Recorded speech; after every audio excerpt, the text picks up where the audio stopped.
ಕಮಾನಿಯ ಕ್ಷೇತ್ರ ಎಂದೇ ಸುಪ್ರಸಿದ್ಧಿ ಪಡೆದಿರುವ ಕೊರಟಗೆರೆ ತಾಲೂಕಿನ ಕ್ಯಾಮೇನಹಳ್ಳಿಯ ಶ್ರೀ ಆಂಜನೇಯ ಸ್ವಾಮಿಯ ಬ್ರಹ್ಮರಥೋತ್ಸವ ಫೆಬ್ರವರಿ 5ರಂದು ಬುಧವಾರ ವಿಜೃಂಭಣೆಯಿಂದ ಜರುಗಲಿದೆ. ಕ್ಯಾಮೇನಹಳ್ಳಿಯ ಕಮಾನಿಯ ಕ್ಷೇತ್ರಕ್ಕೆ 5 ವರ್ಷಗಳ ಇತಿಹಾಸ ಇದೆ. ದೇವರ ಆಶೀರ್ವಾದ ಪಡೆಯಲು ರಾಜ್ಯ ಮತ್ತು ಹೊರ ರಾಜ್ಯದಿಂದ ಲಕ್ಷಾಂತರ ಜನ ಭಕ್ತರು ಆಗಮಿಸುತ್ತಾರಂತೆ. ರಥೋತ್ಸವಕ್ಕೆ ಸಕಲ ಸಿದ್ಧತೆಗಳು ಭರದಿಂದ ಸಾಗ್ತಾ ಇದೆ. ಶ್ರೀ ಆಂಜನೇಯ ಸ್ವಾಮಿ ಬ್ರಹ್ಮರಥೋತ್ಸವದ ವೇಳೆ ಗರುಡ ದೇವ ದೇವಾಲಯದ ಸುತ್ತ 3 ಬಾರಿ ಪ್ರದರ್ಶನೆ ಹಾಕಿದ ನಂತರ ಬ್ರಹ್ಮರಥೋತ್ಸವಕ್ಕೆ ಚಾಲನೆ ಸಿಗಲಿದೆ. ಗರುಡ ದೇವನ ಆಗಮನ ಆಗ್ತಿದ್ದಂತೆ ಭಕ್ತರ ಜೈಕಾರ ಮುಗಿಲು ಮುಟ್ಟುತ್ತೆ.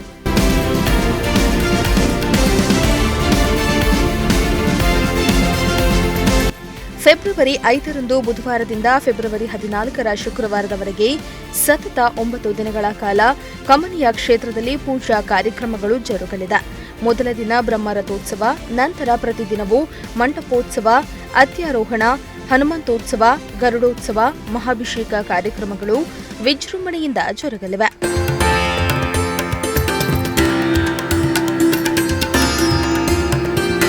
ಕ್ಯಾಮೇನಹಳ್ಳಿಯ ಆಂಜನೇಯ ಸ್ವಾಮಿ ದೇವಾಲಯದ ಅರ್ಚಕ ರಾಮಾಚಾರ್ ಮಾತನಾಡಿ, ರಥೋತ್ಸವದ ಅಂಗವಾಗಿ ಆಂಜನೇಯ ಸ್ವಾಮಿಗೆ ವಿಶೇಷ ಹೂವಿನ ಅಲಂಕಾರ ಮಾಡಲಾಗುತ್ತೆ.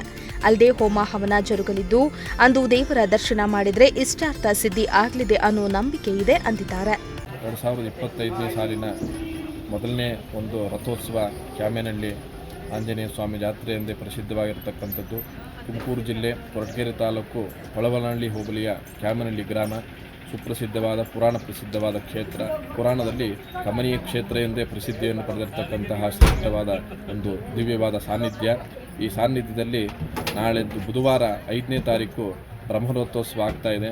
ಎಲ್ಲ ಭಕ್ತಾದಿಗಳು ಕೂಡ ವಿಶೇಷವಾಗಿ ಬಂದು ಆ ಪರಮಾತ್ಮನ ಅನುಗ್ರಹಕ್ಕೆ ಪಾತ್ರರಾಗಬೇಕಾಗಿ ಈ ಮೂಲಕವಾಗಿ ನಾವು ವಾಹಿನಿ ಮೂಲಕವಾಗಿ ನಾವು ಪ್ರಾರ್ಥನೆಯನ್ನು ಮಾಡ್ತೇವೆ.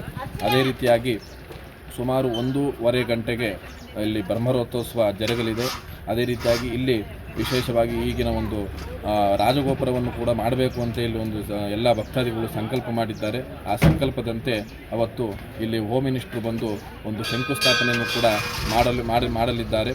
ಅದೇ ರೀತಿಯಾಗಿ ಈ ಒಂದು ಜೀರ್ಣೋದ್ಧಾರ ಸಮಿತಿ ಎಂದು ಮಾಡಿಕೊಂಡು ಒಂದು ರಾಜಗೋಪುರ ಮಾಡಿರ್ತಕ್ಕಂತಹ ಒಂದು ಶ್ರೇಷ್ಠವಾದ ಕೆಲಸಕ್ಕೆ ಆ ಜೀರ್ಣೋದ್ಧಾರ ಸಮಿತಿಯಿಂದ ಒಂದು ಕೈ ಹಾಕಿದ್ದಾರೆ. ಅದರಿಂದ ಅವರು ಕೂಡ ವಿಶೇಷವಾಗಿ ಎಲ್ಲ ಭಕ್ತಾದಿಗಳು ಕೂಡ ಸಹಕಾರ ಮಾಡಬೇಕಾಗಿ ಈ ಮೂಲಕವಾಗಿ ನಾವು ಪ್ರಾರ್ಥನೆಯನ್ನು ಮಾಡ್ತೇವೆ. ಅದೇ ರೀತಿಯಾಗಿ ಸುಮಾರು ಪ್ರತಿ ವರ್ಷವೂ ಕೂಡ ರಥೋತ್ಸವದ ದಿನ ಆ ಗರುಡ ಪಕ್ಷಿ ಬಂದು ಸ್ವಾಮಿಯ ಗೋಪುರಕ್ಕೆ 3 ಪ್ರದಕ್ಷಿಣೆ ಹಾಗೂ ರಥಕ್ಕೆ 3 ಪ್ರದಕ್ಷಿಣೆ ಹಾಕಿದ್ಮೇಲೆ ರಥವು ಮುಂದೆ ಸಾಗುವುದು.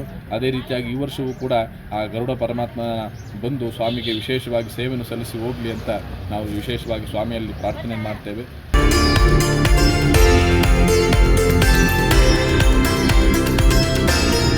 ಇನ್ನು ಕ್ಯಾಮೇನಹಳ್ಳಿ ಬ್ರಹ್ಮ ರಥೋತ್ಸವಕ್ಕೆ ಗೃಹ ಸಚಿವ ಡಾ ಜಿ ಪರಮೇಶ್ವರ್ ರಥೋತ್ಸವಕ್ಕೆ ಚಾಲನೆಯನ್ನ ನೀಡಲಿದ್ದಾರೆ. ರಾಜಗೋಪುರ ನಿರ್ಮಾಣ ಭಕ್ತರ ಬಹುದಿನಗಳ ಕನಸಾಗಿದ್ದು, ಶಿಲಾನ್ಯಾಸ ಕಾರ್ಯಕ್ರಮಕ್ಕೆ ಜಿಲ್ಲಾ ಮಟ್ಟದ ಅಧಿಕಾರಿ ವರ್ಗ ಹಾಜರು ಇರಲಿದ್ದು, ವೇದಿಕೆಯಲ್ಲಿ ಉತ್ತಮ ರಾಸುಗಳಿಗೆ ಬಹುಮಾನ ವಿತರಣೆ ಮಾಡಲಿದ್ದಾರೆ. ಶ್ರೀ ಕ್ಷೇತ್ರದ ಅಭಿವೃದ್ಧಿಗೆ ಪ್ರವಾಸೋದ್ಯಮ ಮತ್ತು ಮುಜರಾಯಿ ಇಲಾಖೆಯಿಂದ ಅನುದಾನ ನೀಡುವಂತೆ ಗೃಹ ಸಚಿವರಿಗೆ ಮನವಿ ಮಾಡಲಾಗುವುದೆಂದು ಟ್ರಸ್ಟಿನ ನಿರ್ದೇಶಕರು ಹೇಳಿದರು. 5/2/2025 ಬುಧವಾರ ಶ್ರೀ ಕ್ಯಾಮೇನಹಳ್ಳಿ ಆಂಜನೇಯ ಸ್ವಾಮಿ ರಥೋತ್ಸವ ಇರ್ತದೆ.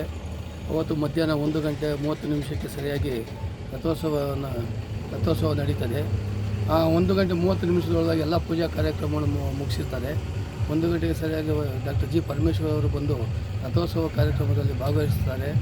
ಹಾಗೆಯೇ ದೇವಸ್ಥಾನದ ಮುಂಭಾಗದಲ್ಲಿ ಒಂದು ರಾಜಗೋಪುರ ನಿರ್ಮಾಣ ಕಾರ್ಯಕ್ರಮದ ಪ್ರಯುಕ್ತ ಅವರು ಆ ದಿನ ಬಂದು ಶಿಲಾನ್ಯಾಸ ಕಾರ್ಯಕ್ರಮ ಏರ್ಪಡಿಸಿರ್ತಾರೆ. ಶಿಲಾನ್ಯಾಸ ಕಾರ್ಯಕ್ರಮದಲ್ಲಿ ಜಿಲ್ಲಾ ಮಟ್ಟದ ಎಲ್ಲ ಅಧಿಕಾರಿಗಳು ಹಾಗೂ ತಾಲೂಕು ಮಟ್ಟದ ಎಲ್ಲ ಅಧಿಕಾರಿಗಳು ಈ ಕಾರ್ಯಕ್ರಮ ಭಾಗವಹಿಸ್ತಾರೆ. ಭಾಗವಹಿಸಿ ಎಲ್ಲ ಕಾರ್ಯಕ್ರಮ ಯಶಸ್ವಿ ಮಾಡಿ ತದನಂತರ ಡಾ ಜಿ ಪರಮೇಶ್ವರ್ ಸಾಹೇಬರು ವೇದಿಕೆಯಲ್ಲಿ ಉತ್ತಮ ರಾಸುಗಳಿಗೆ ಬಹುಮಾನ ವಿತರಣೆ ಹಾಗೂ ಈ ರಾಜಗೋಪುರಕ್ಕೆ ಸಂಬಂಧಪಟ್ಟಂಥ ಎಲ್ಲ ಕಮಿಟಿಯವರಿಗೆ ಒಂದು ಸನ್ಮಾನ ಕಾರ್ಯಕ್ರಮ ಇಟ್ಕೊಂಡಿರ್ತಾರೆ.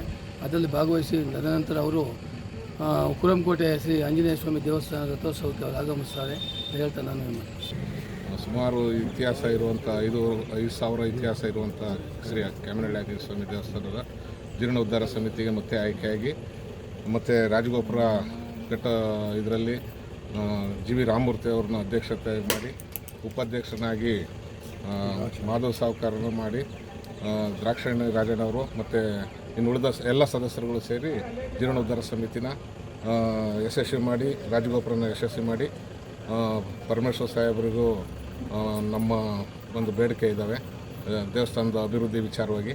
ಅವತ್ತು ಅವ್ರ ಹತ್ರ ಮಾತಾಡಿ ಈ ದೇವಸ್ಥಾನದ ವಿಚಾರವಾಗಿ ಬೇಡ್ಕೊಳ್ತೀವಿ ಅಂತ ಪ್ರಾರ್ಥನೆ.